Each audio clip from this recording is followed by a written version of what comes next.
Vance thot se Rusia po kërkon shumë dhe bën thirrje për bisedime direkte Moskë-Kiev. Nën presidenti amerikan J.D. Vance bëri një thirrje për negociata të drejtë për drejta mes Ukrainës dhe Rusisë, duke thënë se një marrëveshje për t'i dhënë fund luftës së Moskës kundër shtetit fqinj mund të mos arrihet pa një format të tillë të negociatave.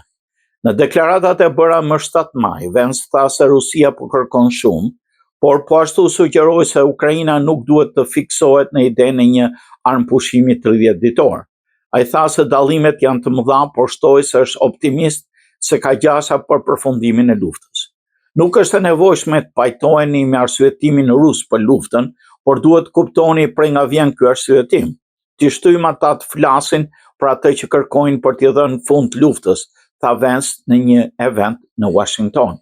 Rusët po kërkojnë një sër gjërash dhe ne mendojmë se po kërkojnë shumë. Hapi që duhet të ndërmarrim tani është që Rusia dhe Ukraina të fillojnë të bisedojnë me njëra tjetrën.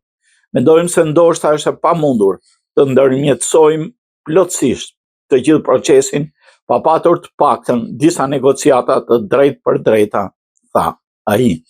Deklaratat e Vance, i cili javën e kaluar tha se lufta më e madhe në Evropë që nga viti 1945 nuk do përfundoj së shpejti, u bën pas sulmeve të mëdha me drone mes Rusisë dhe Ukrainës që u kryen në prag të përkujtimit të luftës së dytë botërore më 8 dhe 9 maj.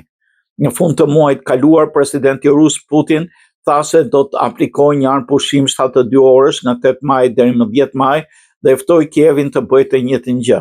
Presidenti i Ukrainës Volodymyr Zelensky tha se njoftimi i tillë është propagandë dhe Rusia duhet pajtohet për një armëpushim 30 ditor, pa kushte në lidhje me propozimin e Shtetit Bashkuara të bërë në mars.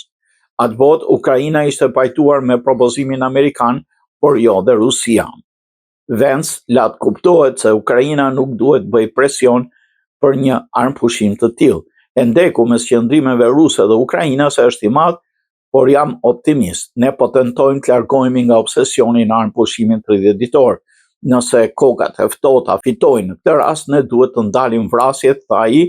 Kremlini që ka nisur luftën kundër Ukrainës më 2022 tha se do të zbatoj armëpushimin 30 ditor, por shtoi se do të përgjigjet menjëherë nëse Ukraina kryen sulme.